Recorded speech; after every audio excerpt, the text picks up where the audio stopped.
Good morning, everybody.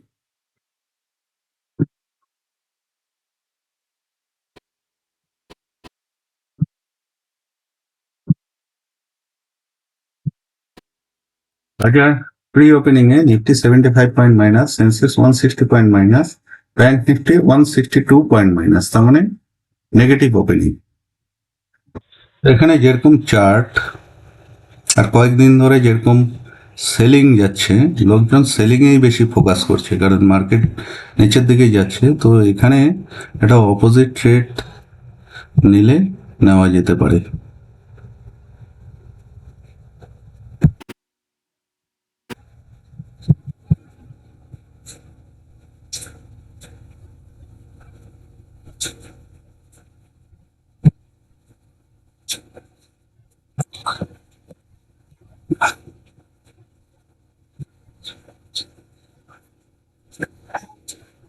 তো এখন দেখা যাক ট্রেড করার পরে কি হয়।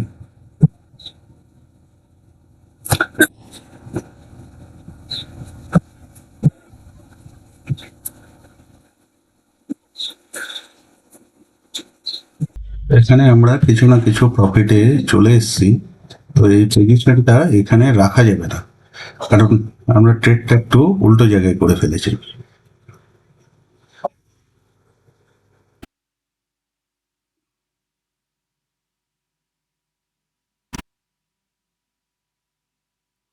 দেখুন কি হয় প্রফিটে।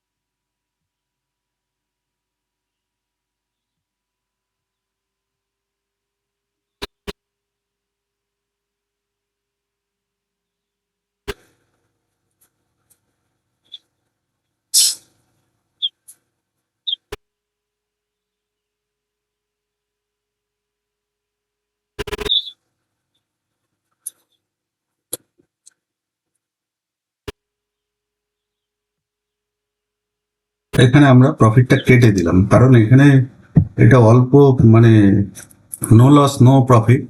এখানে কেটে দিলাম কারণ আমরা একটু গন্ডগোল করে ফেলেছি। এখানে চার্ট কি করেছে, সেলিং এ গেছে। তো এখানে একটা সমস্যা যেটা হয়, এখানে হচ্ছে যেহেতু গ্যাপ ডাউন ওপেনিং, সেহেতু এখানে যারা বাই করে বসে থাকে তারা ট্র্যাপ হয়ে যায়। ওই জন্য চার্ট এখান থেকে ডাইরেক্ট উপরে যাবে না, এইটা একটা। আর হচ্ছে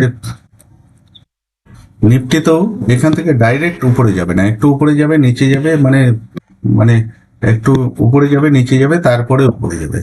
মানে এখান থেকে আর উপরে যাবে কিনা তারও কোনো গ্যারেন্টি নেই, কারণ মার্কেট একবার গ্যাপ ডাউন দিয়েছে, এখান থেকে ডাইরেক্ট উপরে যাবে তারও কোনো গ্যারেন্টি নেই। সেই জন্য আমি পজিশনটা কেটে দিলাম। এখন দেখি কি নতুন পজিশন পাওয়া যায় কিনা।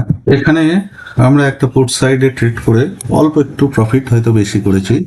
এখানে একটা কথা আমি বলছিলাম যে যখনই গ্যাপ ডাউন ওপেনিং হয়, গ্যাপ ডাউন ওপেনিং যখনই হয় এই কথাটা মাথায় রাখতে হবে যে এখানে বায়াররা ট্র্যাপ। তো এই বায়াররা ট্র্যাপ হলে কি হয়, এই যে মার্কেট যে ডাইরেক্ট উপরে উঠতে চেষ্টা করলো, এরকম উপরে যেতে পারবে না। এ কি করবে, এই যে উপরে গেল, এখানে যারা কিছু বায়ার থাকে এখানে বাই করে, তারা অ্যাভারেজ করে দিয়ে তাদের লস এইখানে কমতে থাকে। তো এই হাইস্ট পয়েন্ট তারা কিছুটা লস বুক করে ছেড়ে দেয়। আর ট্রেডিং এর একটা নিয়ম হচ্ছে, যারা ট্র্যাপিং এ পড়ে তারাই হচ্ছে আমাদেরকে প্রফিট দেবে। তবে এখানে বাই পজিশন করে অল্প প্রফিটে ছেড়ে দিয়ে এখানে একটা পুট সাইডে করে এখানে নেমে গিয়ে একটা, যাই হোক আজকে টার্গেট অ্যাচিভ হয়নি, কিন্তু অল্প স্বল্প একটা প্রফিট হয়েছে। তো এই জিনিসটা সবসময় মাথায়, গ্যাপ ডাউন ওপেনিং এ এখানকার যারা বায়ার আছে তারা ট্র্যাপ হয়ে যায়, তো তাদেরকে টার্গেট করে সেলিং করলে খুব লাভ হয়। এটা একটা জিনিস। কিন্তু সবসময় আমি এখানে বাইং করেছিলাম কেন, কারণ মার্কেট 2-3 দিন ধরে ডাউন যাচ্ছিল। তো সেক্ষেত্রে কি হয়, অনেক সেলার থাকে, তো বেশি সেলার থাকলে সেক্ষেত্রে ফলটা খুব একটা ভালো হয় না, একটু উপরে উঠে, মানে এই সেলাররা প্রফিট বুকিং করার জন্য বাই করে, তো মার্কেট এতটা ফল করার কথা ছিল না। আমি ভাবছিলাম এরকম গিয়ে এরকম হয়তো পড়বে, কিন্তু সেটা হলো না, আলটিমেটলি নিচের দিকে গিয়ে তারপরে উপরের দিকে গেল। তো যাই হোক, আজকের জন্য এইটুকুই, ধন্যবাদ।